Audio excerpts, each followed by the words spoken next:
bersama dengan Engkau. Terima kasih Tuhan atas anugerah-Mu, atas kasih setia Tuhan yang terus-menerus bekerja di dalam hidup kami. Dan kami tahu anugerah-Mu juga ingin bekerja melalui hidup kami.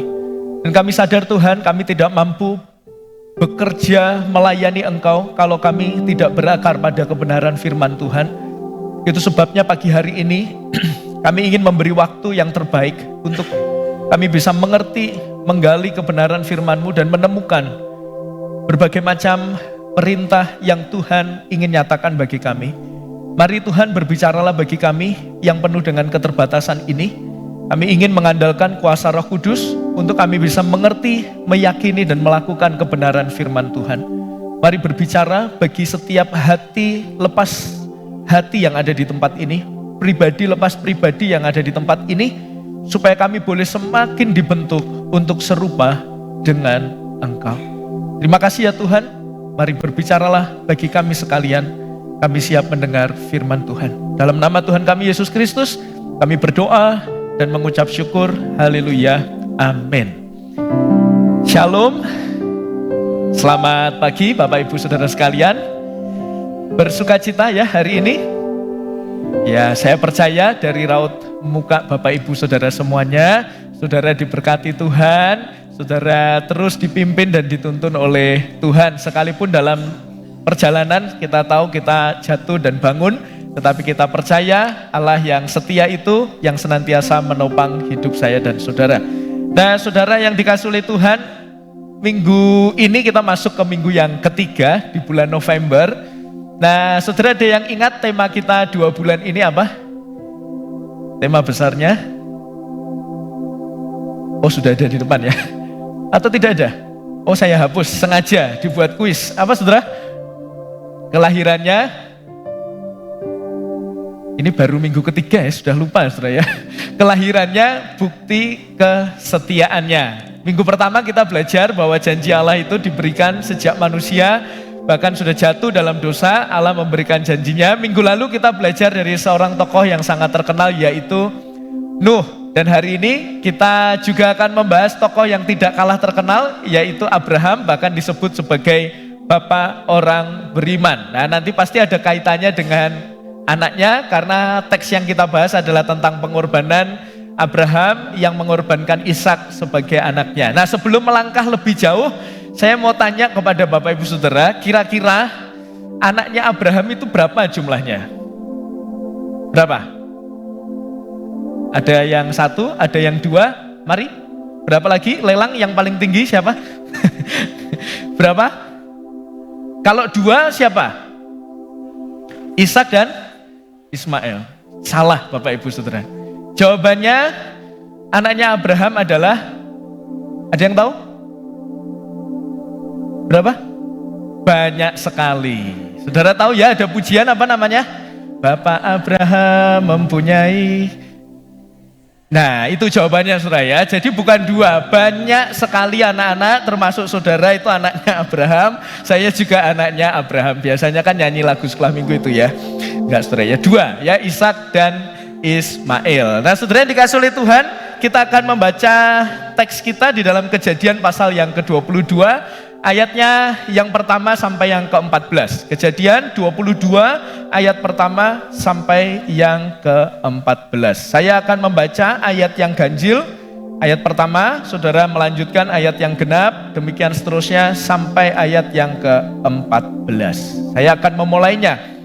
Setelah semuanya itu Allah mencoba Abraham. Ia berfirman kepadanya, Abraham, lalu sahutnya, ya Tuhan.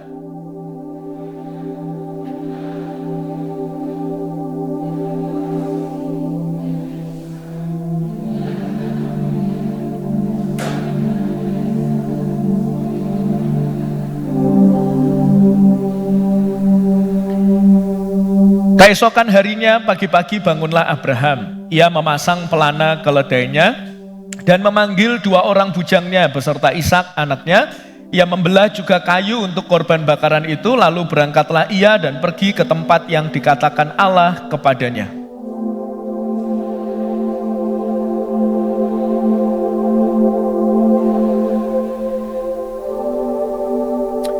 Kata Kata Abraham kepada kedua bujangnya itu, tinggallah kamu di sini dengan keledai ini, aku beserta anak ini akan pergi ke sana, kami akan sembahyang, sesudah itu kami kembali kepadamu.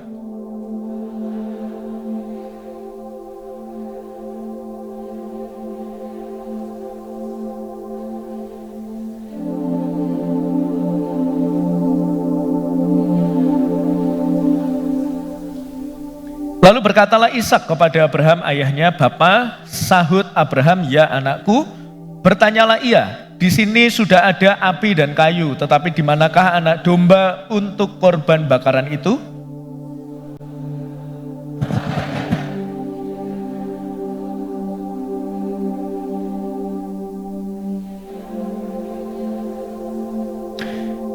Sampailah mereka ke tempat yang dikatakan Allah kepadanya. Lalu Abraham mendirikan mezbah di situ, disusunnyalah kayu, diikatnya Ishak anaknya itu dan diletakkannya di mezbah itu di atas kayu api.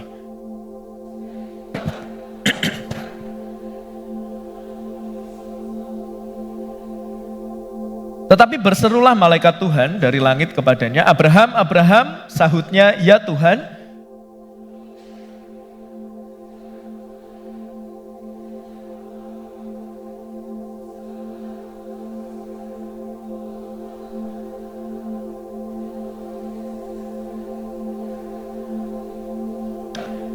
Lalu Abraham menoleh dan melihat seekor domba jantan di belakangnya, yang tanduknya tersangkut dalam belukar. Abraham mengambil domba itu lalu mengorbankannya sebagai korban bakaran pengganti anaknya.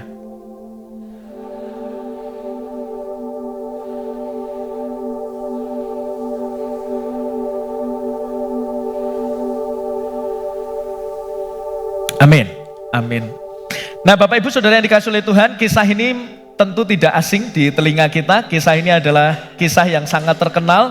Bahkan mungkin di antara kita tidak ada yang belum pernah mendengarkan kisah ini. Nah, saya membagi khotbah saya menjadi 3 bagian pada pagi hari ini. Nanti yang pertama kita akan melihat apa itu ujian iman. Lalu nanti yang kedua kita akan melihat bagaimana respon Abraham ketika dia menghadapi atau menerima ujian iman itu. Dan yang terakhir kita akan melihat sekali lagi tipologi atau bayangan apa yang ada di dalam kisah ini merupakan tipologi atau bayangan pada pengorbanan Yesus Kristus 2000-an tahun kemudian yang mati di atas kayu salib. Nah, kita masuk ke bagian yang pertama, Bapak Ibu Saudara semua. Yang pertama kita akan bahas tentang ujian. Saya yakin semuanya pernah mengalami ujian, betul atau betul? Betul ya, bahkan ada yang pernah, Pak, saya mengalami ujian setiap hari. Oh ya, saya pikir masuk akal ya, setiap hari. Kenapa? Ya karena saya berhadapan dengan istri saya setiap hari gitu. Jadi dia berpikir istrinya adalah ujian bagi dia gitu, saudara ya. Ada yang begitu di sini? Oh, saya yakin tidak ada ya. Tidak ada yang ngaku, saudara semua ya. Nah, Bapak Ibu Saudara yang dikasihi oleh Tuhan, kita akan melihat, seringkali kita berkata, wah ini ujian atau ini pencobaan. Nah, kalau ujian biasanya kita selalu dengar Allah itu tidak mencobai. Saudara pernah dengar ayat itu ya? Di dalam Yakobus pasal yang pertama ayat ke-13 dikatakan, kalau kamu dicobai janganlah berkata pencobaan ini datang dari siapa? Dari Allah. Karena Allah tidak bisa dicobai oleh si jahat dan ia sendiri tidak mencobai siapapun. Tetapi kalau kita melihat dalam teks kita hari ini, anehnya dikatakan Allah mencobai. Saudara bisa lihat itu di ayat yang pertama. Di sana dikatakan setelah semuanya itu Allah mencoba Abraham. Jadi yang betul Allah mencobai atau tidak.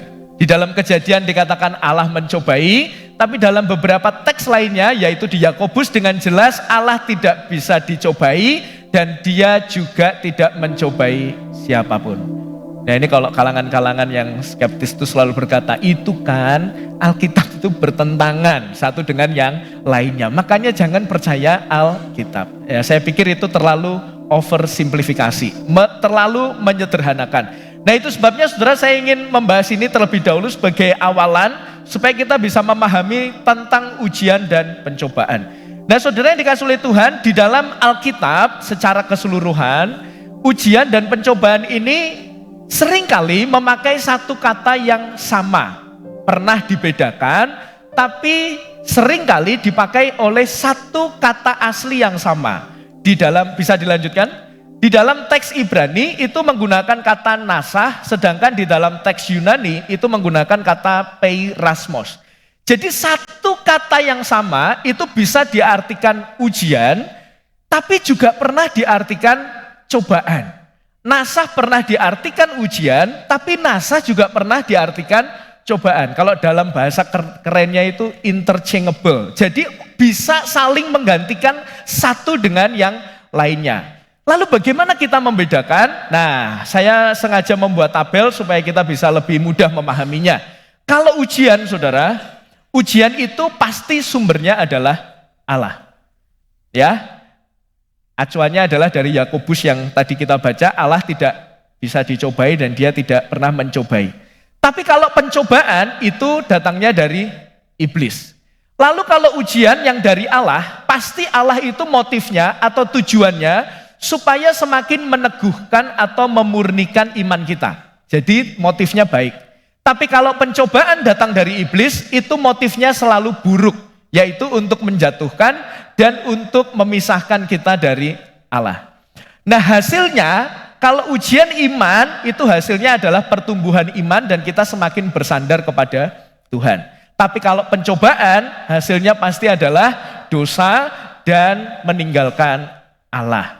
Nah, saudara, yang menarik lagi, sekalipun ada bedanya, Allah kalau ujian itu karakteristiknya begini, pencobaan begini, sayangnya di dalam teks Alkitab, dan seringkali banyak dalam kehidupan kita, satu peristiwa itu bisa mengandung dua hal ini. Sekali lagi ya, satu peristiwa bisa mengandung dua hal ini. Saudara ingat kisah Ayub? Ya, Ayub waktu menerima tantangan yang luar biasa itu, pertanyaannya, dia sedang dicobai iblis atau diuji Tuhan? Ayo, yang mana? Dua-duanya. Di dalam perspektif iblis, dia sedang dicobai oleh iblis supaya Ayub meninggalkan Tuhan. Tetapi Allah dikatakan apa? Mengizinkan. Jadi Allah juga menguji iman Ayub supaya dia semakin dimurnikan.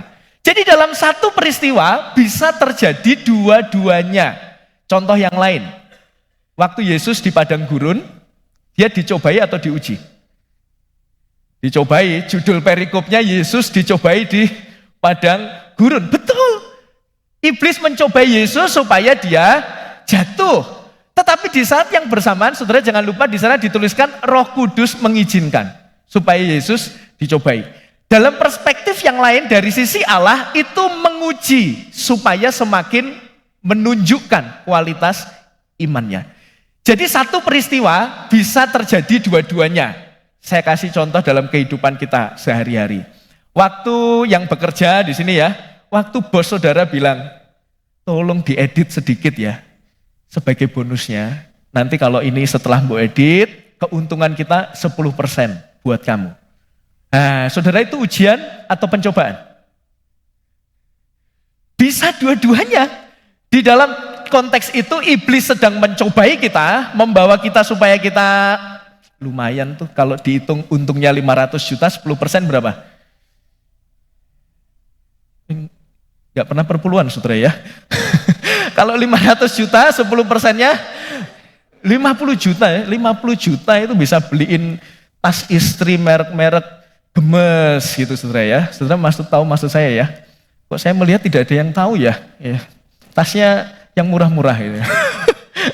Nah, saudara, pasti itu besar dan kita bisa saja jatuh. Tetapi dalam peristiwa itu, tawaran itu, Allah juga mengizinkan, dia sedang menguji iman kita. Tapi dari perspektif Allah, dia mengizinkan ujian iman itu supaya iman kita semakin bertumbuh dan dimurnikan. Jadi saudara nangkep ya, satu peristiwa, pilihan demi pilihan di dalam hidup kita, itu bisa ada dua hal ini. Allah sedang menguji kita dan iblis sedang mencobai kita. Itu tergantung. Saudara mau nurutin iblis dan saudara semakin meninggalkan Allah, atau saudara mau menaati Tuhan dan saudara naik level. Kenapa? Karena iman harus bertumbuh. Sekali lagi, iman itu harus bertumbuh. Dan untuk bertumbuh perlu diuji. Maka itu sebabnya ujiannya itu bisa setiap hari, saudara. Nggak hanya mungkin saudara yang berkata, nggak setiap hari, Pak, setiap jam, setiap menit. Ya, karena setiap jam, setiap menit kita membuat pilihan demi pilihan, saudara. Jadi jangan berpikir ini hanya soal perkara yang besar, tapi sebenarnya ini adalah perkara-perkara kecil yang setiap hari kita ambil keputusan demi keputusan. Itu yang dimaksud dengan ujian dan pencobaan di dalam teks ini. Nah, saudara yang dikasih oleh Tuhan, dalam konteks Abraham, kalau kita meneliti, di sana jelas sebenarnya Allah bukan mencoba, tetapi sebenarnya sedang menguji. Di dalam teks Inggris, dia testing.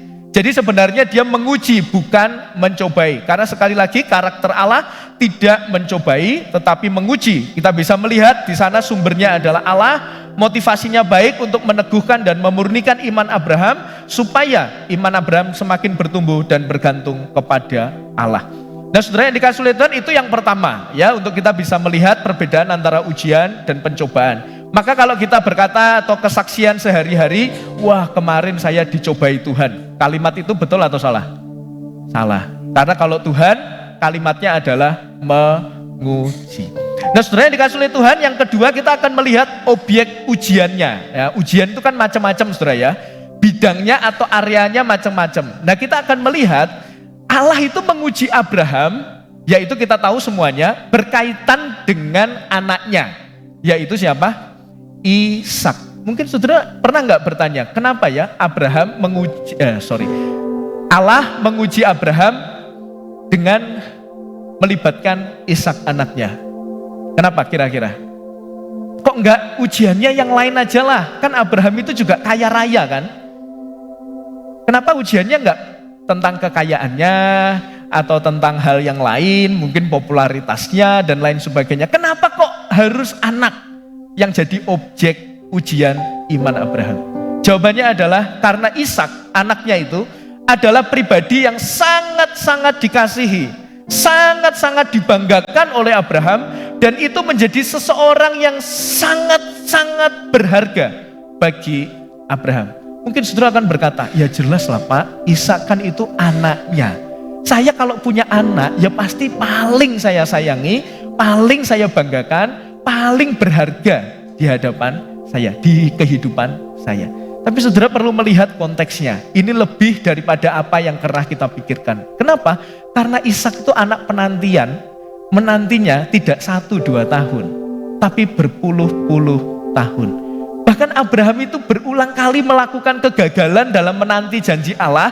Nanti saya bahas itu di bagian kedua, dinamika iman Abraham. Tetapi kita bisa melihat dia menantikan si jabang bayi ini itu tidak sebentar, tapi puluhan tahun. Sehingga waktu Allah memberikan Ishak kepada Abraham, tentu Abraham begitu mengasihi Ishak. Ini semacam menjadi satu, bukan barang ya, satu aspek atau satu hal yang paling berharga yang dimiliki oleh Abraham. Mungkin dengan kata lain, Abraham itu bisa menukar apa saja asal Ishak tidak diambil, karena dia menanti Ishak begitu lama. Saudara, apa poinnya?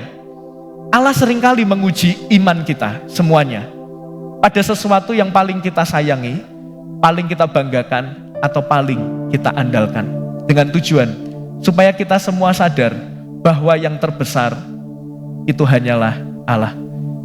Yang paling berharga itu hanyalah Allah. Yang seharusnya paling kita andalkan itu adalah Allah.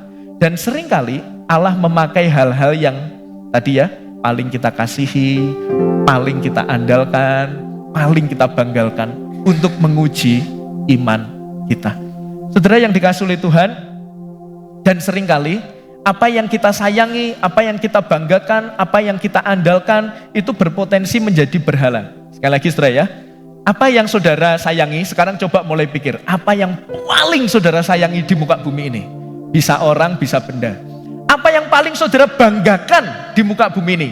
Kalau saudara misal mau ketemu orang, saudara itu langsung pengen aku dikenal sebagai apa? Nah, itu yang paling dibanggakan saudara. Kalau saudara moro-moro ketemu orang, lalu nggak ada apa-apa, kenalan, wah saya ini si A, B, B, C, C, D, saya ini prestasinya. Nah berarti itu bisa jadi apa yang paling saudara banggakan. Atau apa yang paling saudara andalkan. wah kalau saya bergumul ekonomi Pak, yang paling saya andalkan adalah bank Pak. Itu ya, karena bisa pinjem bank gitu saudara ya. Nah apa saudara yang saat ini saudara paling sayangi, saudara paling banggakan, saudara paling andalkan, itu bisa jadi sarana Allah menguji saudara. Mungkin apa yang kita paling banggakan dan sayangi itu bernama banyak hal ya saudara. Bisa jabatan kita, bisa pencapaian kita, atau bisa orang-orang di sekeliling kita, di mana melalui orang-orang itu kita akhirnya sadar bahwa yang menjadi utama bukan Tuhan, tapi orang-orang di sekitar kita. Makanya ada seorang tokoh yang saya sering kutip dan wajahnya sering tampil di slide saya. Ya saya termasuk orang yang suka membaca bukunya, yaitu Tim Keller. Dia berkata begini, berkat itu akan menjadi berhala ketika kita mencintai berkat lebih dari sang pemberi berkat. Jadi berkat yang baik, istri saudara itu berkat atau berkat? Yang bapak-bapak. Loh kok gak berani jawab sih? Saudara ini bahaya loh saudara, kalau gak berani jawab. Suami saudara berkat atau berkat? Ayo. Oh, kalau istri lebih kenceng ya, lebih berani ya istri-istri di sini ya. Anak saudara itu berkat atau berkat? Ya berkat. Baik atau enggak? Baik. Tapi kita perlu berhati-hati. Berkat itu bisa jadi berhala kalau kita lebih cinta berkat daripada yang memberikan berkat. Pekerjaan baik atau baik? Baik. Pekerjaan itu berkat, tapi kita bisa menjadikan pekerjaan berhala kalau kita lebih cinta pekerjaan kita sampai akhirnya mengabaikan Allah yang memberikan berkat kepada kita. Dan sayangnya dalam beberapa hal kita ini memang terbukti tidak mencintai Tuhan saudara. Dalam beberapa hal, kasus kalau coba kita memikirkan, kita memang tidak mencintai Tuhan. Kita hanya menggunakan Tuhan untuk mendapatkan berbagai macam hal yang kita ingini. Berapa banyak di antara kita berdoa pengen suami, berdoa pengen pacar, tapi begitu sudah dapat pacar, saudara meninggalkan Tuhan. Saudara berdoa pengen dapat pekerjaan, berjuang berbulan-bulan berdoa pengen dapat pekerjaan. Begitu pekerjaan sudah diberikan, kita meninggalkan Tuhan. Kita berdoa supaya kita mendapatkan prestasi, pencapaian. Tapi berbulan-bulan kita berdoa untuk mencapai jabatan tertentu. Tapi begitu sudah mencapai jabatan tertentu, kita seringkali meninggalkan Tuhan. Saudara yang dikasihi oleh Tuhan, maka kita perlu sangat berhati-hati terhadap hal itu. Ada seorang pendeta yang saya juga suka dengar khotbahnya, masih muda, dia berkata begini, kita yang diberkati Tuhan berhati-hatilah. Berkat yang besar bisa membuat kita sulit bertobat. Menerima berkat itu atau menerima berkat atau kelimpahan itu tidak berarti hidup kita berkenan bagi Tuhan. Coba saudara renungkan kata-kata ini ya. Kalau kita diizinkan Tuhan punya berkat yang besar dan melimpah, hati-hati.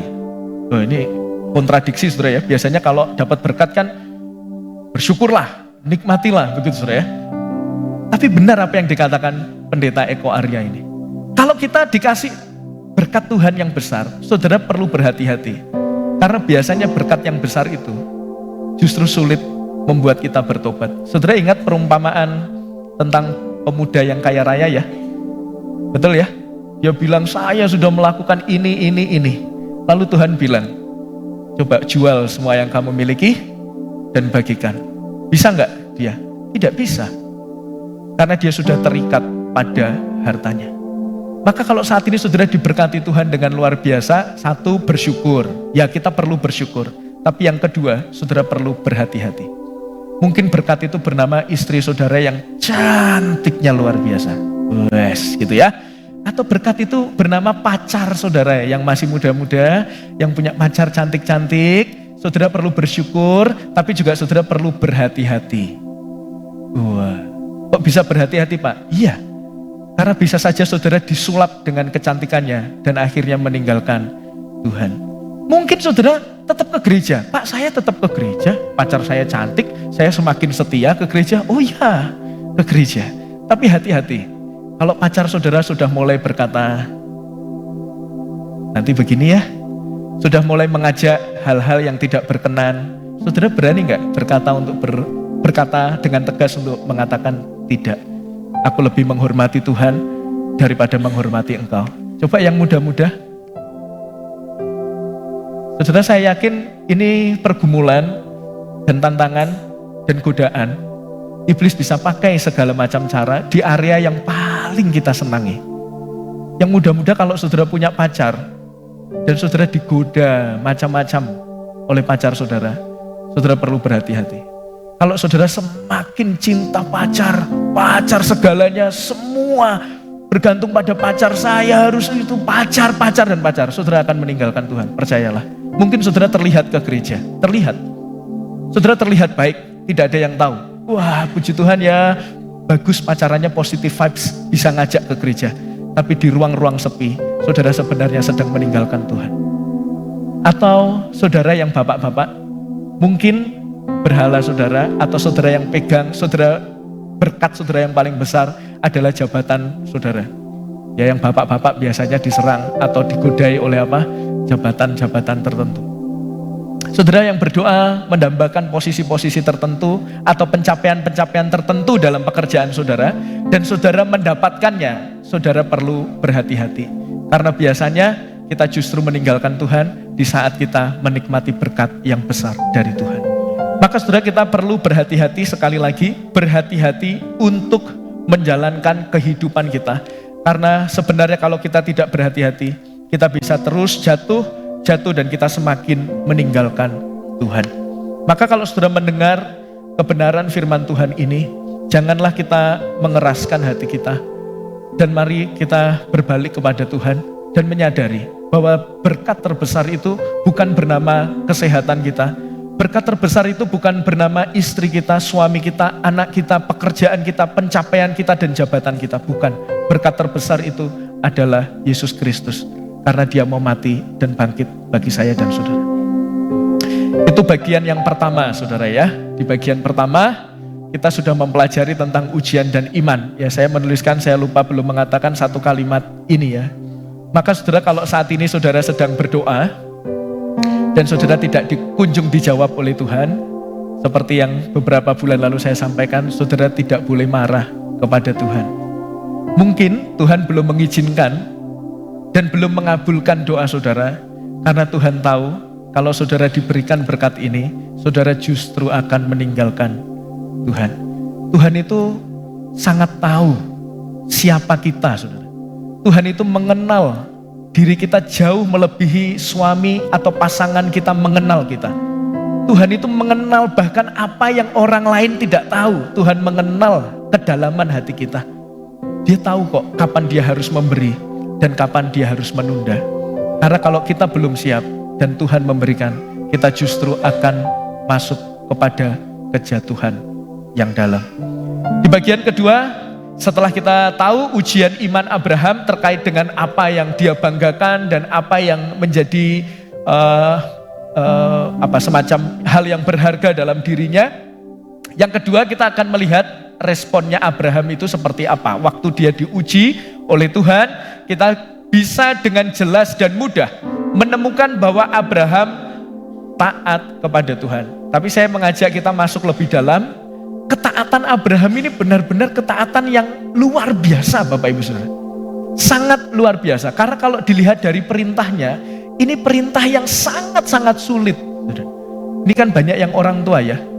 Coba kalau Bapak Ibu Saudara dengan jelas, misalkan saudara ya, diminta oleh Allah, entah lewat apapun, lewat mimpi, lewat suara yang audible, untuk membawa anak saudara ke atas gunung dan menjadikan dia korban bakaran. Nah saudara, jangan lihat saya, coba bayangkan wajah anak saudara. Dan saudara disuruh untuk membunuh, mungkin gak usah dibawa ke gunung. Di sini kan gunung jauh ya, paling dekat mungkin Trawas ya, Gunung Penanggungan paling dekat ya. Gak usah, tapi saudara perlu menikam anak saudara pada saat itu juga di kamarnya. Saudara akan lakukan gak? Kalau saya saudara, mungkin saya akan merayu Tuhan, mengajukan berbagai macam keberatan kepada Tuhan. Kalau bisa saya berkata, gak usah anak saya Tuhan, saya aja yang dibunuh. Betul atau betul? Orang tua pasti tidak ada satupun orang tua yang tidak mengasihi anaknya. Bahkan dia akan merelakan nyawanya sebagai ganti anaknya. Kalau bisa anak saya hidup, saya aja yang mati. Jadi perintah Tuhan bukan perintah yang mudah, saudara.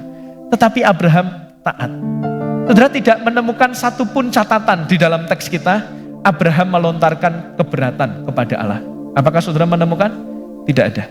Apakah saudara menemukan pertanyaan, diskusi, pengajuan supaya Allah mengganti perintahnya? Tidak ada. Saudara tidak menemukan itu. Bahkan kalau saudara teliti, justru Abraham tidak menunda-nunda. Dia segera melakukan karena dikatakan pada pagi-pagi. Saya tidak tahu ini jam berapa. Tapi bangunlah Abraham dan melakukan tepat seperti apa yang Allah perintahkan. Dan hasil akhirnya saudara langsung bisa lihat itu di ayat 12. Saudara akan melihat bagaimana malaikat Tuhan memuji iman Abraham. Karena Abraham benar-benar mau membunuh anaknya, tetapi diberhentikan oleh malaikat. Dan malaikat berkata, aku melihat imanmu yang luar biasa. Jadi dari sini kita bisa melihat kualitas ketaatan Abraham. Dan pertanyaan lebih menariknya, kenapa Abraham bisa memiliki kualitas ketaatan seperti ini di tengah-tengah ujian yang begitu berat? Karena Abraham meyakini sifat dan karakter Allah. Silahkan dilanjutkan. Nah saudara, ini penting ya. Ini kunci dapurnya supaya kita juga bisa setidaknya memiliki ketaatan demi ketaatan. Sama seperti Abraham menaati perintah Tuhan. Karena Abraham meyakini sifat dan karakter Allah. Saudara bisa melihat itu di ayat yang kelima. Di sana dikatakan begini saudara, perhatikan baik-baik kalimatnya ya. Ini kan konteksnya Abraham, Ishak, dia berangkat dengan berapa bujangnya? 2, jadi 4 orang berangkat. Lalu waktu Abraham sudah melihat Gunung Moria, dia bilang kepada bujangnya, basa Surabaya ini gini, kon enteni kene yo, aku karo anakku munggah. Terjemahan ada di bawah ini. Aku dan anakku akan naik ke atas gunung ya. Kasihan MJ ya, tidak paham nanti dia. Tunggu di sini, aku dan Ishak akan ke atas. Tulisannya apa? Kami akan sembahyang. Sesudah itu kami kembali kepada kamu. Padahal Abraham kan tahu kan, di atas nanti Ishak itu akan mati. Tapi lihat kalimat keduanya, anak kalimat keduanya. Abraham tidak berkata begini, kami akan naik, nanti waktu turun tinggal aku akan kembali kepadamu. Tidak. Tapi Abraham berkata, kami akan naik dan kami akan kembali. Berarti Abraham itu punya keyakinan yang besar, Ishak ini tidak akan mati. Jadi Abraham itu punya keyakinan Allah tidak akan membunuh Ishak. Ingat ya, keyakinan. Abraham itu yakin sekali bahwa Allah tidak akan membunuh Ishak. Alasannya apa? Abraham sampai punya keyakinan itu. Di ayat ke-8 itu dikatakan begini. Allah yang akan menyediakan anak domba untuk korban bakaran baginya. Jadi Abraham meyakini Allah itu akan ada pengganti, menyediakan pengganti bagi Ishak. Tapi kalau kita lihat di dalam konteks perjanjian baru, kita bersyukur ada perjanjian baru, itu kita bisa melihat satu pemahaman yang lain tentang bagaimana Abraham memahami sifat Allah. 2 kali dicatat di kitab Roma pasal ke-4, bacaan kita hari Sabtu, dan kitab Ibrani pasal yang ke-11, bacaan kita hari Senin, dikatakan begini, Abraham itu taat mempersembahkan Ishak karena ia berpikir bahwa Allah mampu membangkitkan orang mati. Jadi ada pikiran dari Abraham meyakini Ishak ini tidak akan mati. Kenapa? Kalaupun aku membunuhnya, Allah akan membangkitkan. Atau dia juga berpikir Ishak tidak akan mati karena Allah akan menyediakan penggantinya. Jadi saudara bisa melihat keyakinan Abraham terhadap sifat dan karakternya Allah. Ini menjadi kunci ketaatannya. Dia tahu Ishak adalah anak perjanjian. Dia tahu bergumul sekian lama, berpuluh-puluh tahun. Dan dia tahu dengan jelas, tahu dengan benar bahwa Ishak inilah anak perjanjian. Kalau Ishak ini adalah anak perjanjian, Abraham yakin Allah tidak akan menghabisi Ishak. Jadi saudara, kita bisa melihat ya, waktu Abraham taat, itu dasarnya karena dia percaya sifat-sifatnya Allah. Dan seharusnya waktu kita mendapatkan ujian iman dari Allah, kita harus memikirkan sifat-sifat Allah. Nah, supaya kita bisa lebih memahami, saya kasih contohnya seperti yang tadi saja ya. Waktu saudara ditawari untuk tidak korupsi, saudara harus bekerja jujur. Waktu ditawari, wah Pak nanti ada ini dan ada ini. Seharusnya kita mikir apa saudara? Mikir hitung-hitungan, kalau besar ya saya ambil lah gitu ya. Atau kecil saya nggak usah ambil. Apakah kita mikir itu? Atau kita mikir, wah nanti sudah bisa beliin tas istri saya. Nah gitu saudara ya. Apakah kita harus mikir itu? Tidak, yang harus kita pikirkan adalah sifat Allah. Sifat dan karakter Allah. Kita tahu saudara, Allah itu suci. Betul saudara ya? Allah tidak mengenal dosa. Maka ketika kita diperhadapkan pada ujian-ujian iman dari Tuhan dan pencobaan dari iblis, ingatlah bahwa Allah kita adalah Allah yang suci, Allah yang tidak mentolerir dosa sedikit pun. Bahkan waktu kita berdosa, Allah harus menyerahkan anaknya yang tunggal dalam Yesus Kristus untuk menyelamatkan kita. Jadi Allah tidak pernah main-main dengan dosa.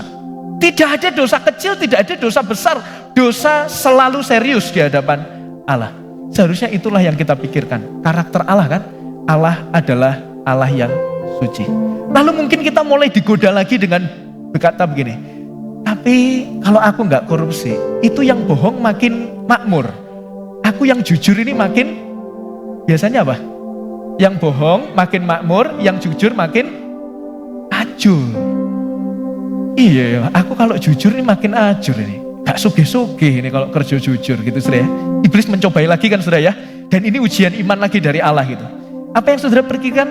Sifat Allah lagi.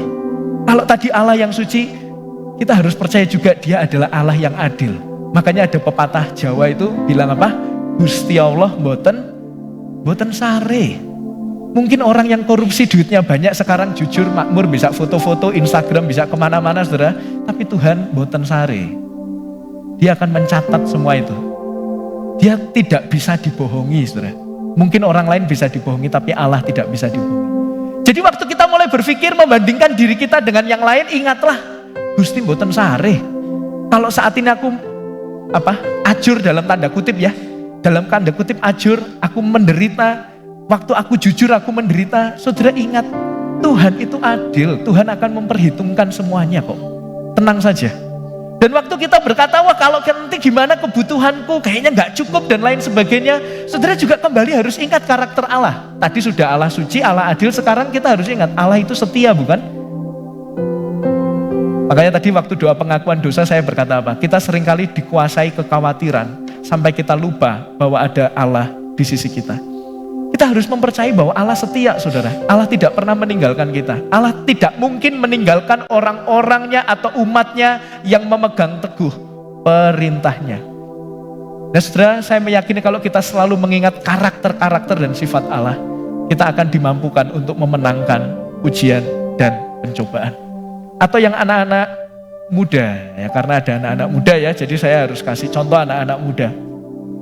Waktu kalian ditawari untuk godaannya anak muda sekarang apa sih? Judi, mana ada yang suka main judi? Enggak ada yang ngaku, oh ini enggak anak-anak muda pak, ini bapak-bapak pak kalau judi gitu ya. Ya itu anak-anak muda yang lain, soal pacar, soal ya lingkungan saudara yang mulai miras, minuman keras dan lain sebagainya. Saudara perlu mikir apa? Lagi-lagi sifat dan karakter Allah. Yang saudara perlu pikir dia Allah yang suci saudara. Itu selalu saudara harus pikir. Kenapa? Karena Allah tidak ingin umatnya jatuh kepada dosa. Allah adalah Allah yang suci, dia pasti akan sedih, pasti. Karena Nuh waktu dia melanggar, bukan Nuh ya, sebangsanya Nuh melanggar, Allah di sana sedih dan menyesal bahkan menciptakan manusia. Dan Allah marah. Jangan berpikir Allah itu tidak pernah marah saudara ya. Allah itu marah. Dia adalah dikatakan panjang sabar. Panjang sabar itu bicara Allah itu tidak semacam begini, responsif atau emosional gitu, tidak. Dia itu punya panjang sabar, tapi kesabaran Allah yang panjang itu ada titik akhirnya. Kalau kita benar-benar tidak mau dididik, kita hanya ingin menuruti diri-diri kita sendiri. Jangan salahkan Allah kalau Allah menyatakan hukumannya kepada kita. Nanti kalau saudara berkata, Pak kalau saya nggak ngikuti teman saya ini, saya dimusuhin Pak sama teman saya, atau saya bisa diputusin Pak sama pacar saya. Kalau pacar saya ngajak ciuman, lalu saya nggak mau, wah dia bisa Pak memutuskan saya Pak, wah nanti saya akan kehilangan belahan jiwa saya Pak. Saudara harus percaya sifat dan karakter Allah lagi. Bahwa Allah itu maha kuasa kan, dia itu pencipta segalanya. Saya kasih tahu kalau saudara diputuskan pacar saudara yang ngajak ciuman, ingat anaknya Tuhan itu masih banyak sekali saudara. Mulai A sampai Z sampai diulang lagi A sampai Z. Allah tidak kekurangan anak untuk memberikan kepada saudara kekasih yang lebih baik lagi. Wong Bapak Abraham aja banyak sekali anaknya gitu saudara ya.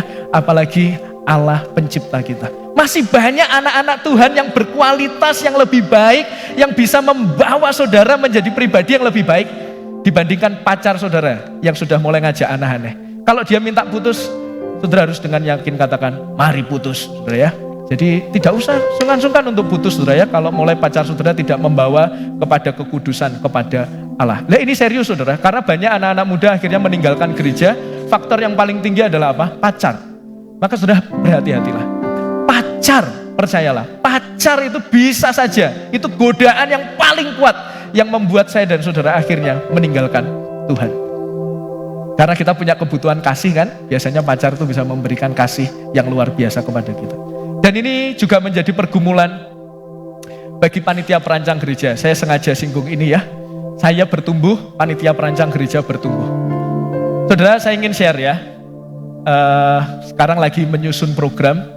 Saudara tahu di rancangan program itu rata-rata yang dibutuhkan gereja ini adalah sekitar 71 juta rupiah. 71 juta rupiah per bulan. Lalu kita melihat tahun lalu itu rata-rata penerimaan jemaat itu berapa? Rata-ratanya adalah 55 juta. Betul ya Pak Yuda ya? 55 juta per bulan. Berarti ada selisih berapa saudara? Lemah sekali ya matematika saudara ya. 70 dikurangi 55 itu 15 ya. 15 juta satu bulan saudara. Satu bulan itu kita ada gap 15 juta. Lalu kita mulai berpikir apa ya program yang bisa dikurangi. Dalam waktu 2 atau 3 minggu itu BPH rapat sampai 5 kali saudara. 5 kali sampai jam 11 malam untuk bisa memposisikan supaya ini tidak terlalu tinggi dan kita semua bisa gitu. Sampai pada satu titik sudah capek sekali. Pertemuan kelima saya masih ingat jam 9:30 malam pakai Zoom saudara. Wah ini apa lagi yang harus dikurangi supaya ini tidak terlalu jauh dari kemampuan kita. Semua sudah capek dan berkata, semuanya penting Pak, program-programnya itu penting. Apa yang mau dikurangi lagi? Sehingga kita akhirnya menaruh iman kita kepada Tuhan. Tuhan pasti menyediakan. Maka saudara, ini sekalian saya kasih tahu ya. Nanti tahun depan, mungkin 1 bulan kita perlu sekitar 70 sampai 71 juta.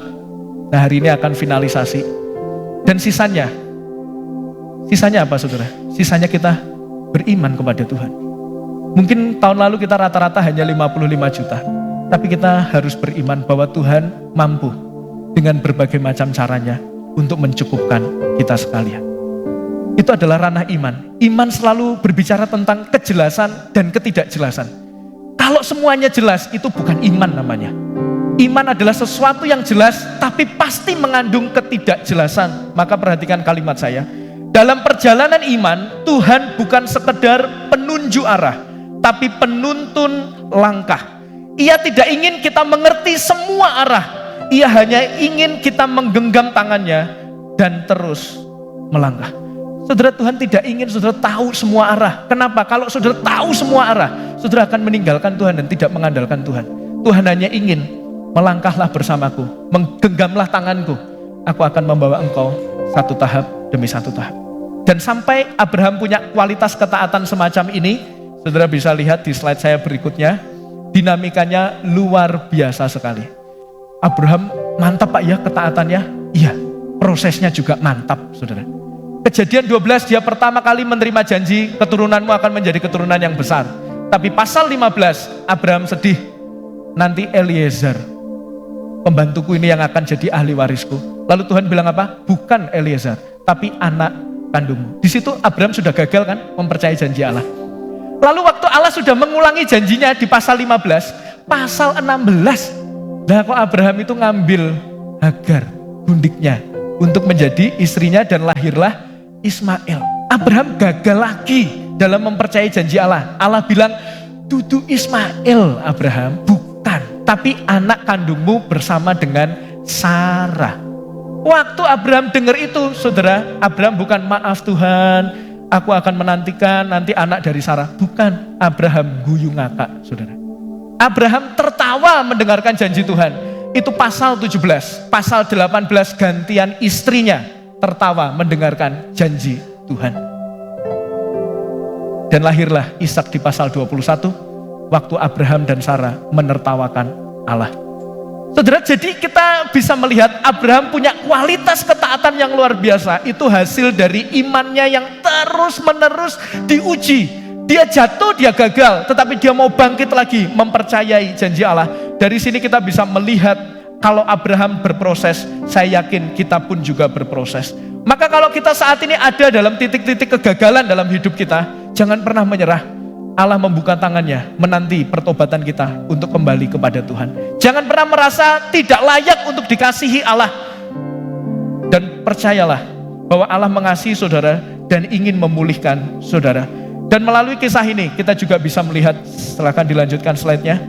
Belajar sejarah penebusan akan membuat kita memahami satu hal, bahwa Allah setia di tengah keterbatasan dan kerapuhan manusia. Allah tetap setia memegang janjinya waktu Abraham jatuh dan gagal, waktu Sarah menertawakan, waktu Abraham menertawakan Allah, tetapi Allah tetap merealisasikan janjinya. Lahirlah anak perjanjian, yaitu Ishak. Ini menunjukkan Injil keselamatan itu bukan seberapa kuat tangan kita memegang Allah, tapi seberapa kuat tangan Allah memegang kita. Bukan berarti saya dan saudara tidak memegang tangan Allah. Kita semua harus berjuang memegang tangan Allah. Kita semua harus berjuang menaati Allah. Tetapi Injil keselamatan tidak bergantung seberapa kuat tangan kita memegang Allah, tapi seberapa kuat tangan Allah memegang kita. Karena kalau seberapa kuat tangan kita memegang Allah, saya yakin tidak akan pernah ada yang mampu memegang Allah selamanya. Itu sebabnya kita perlu bersyukur atas anugerahnya. Dan sebagai penutup khotbah saya, saudara, ada tipologi di dalam peristiwa ini. Bayangan penebusan Yesus Kristus nampak pada peristiwa ini. Dikatakan Ishak itu memikul kayu yang akan membakar dirinya mendaki Gunung Moria. Dan kita juga bisa melihat bayangan itu pada Yesus Kristus yang memikul salib dan berjalan ke atas bukit Golgota untuk menyalibkan dirinya. Kalau Ishak memikul kayu dan mendaki Gunung Moria, Yesus terlebih besar, dia memikul kayu salib dan berjalan ke atas bukit Golgota untuk menebus dosa saya dan saudara.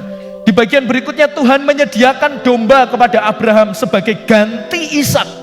Dan lebih besar dari itu, Allah memberikan anaknya, anak domba Allah, anak yang dijanjikan sejak sedia kala di awal penciptaan sebagai pengganti yang sempurna bagi kita.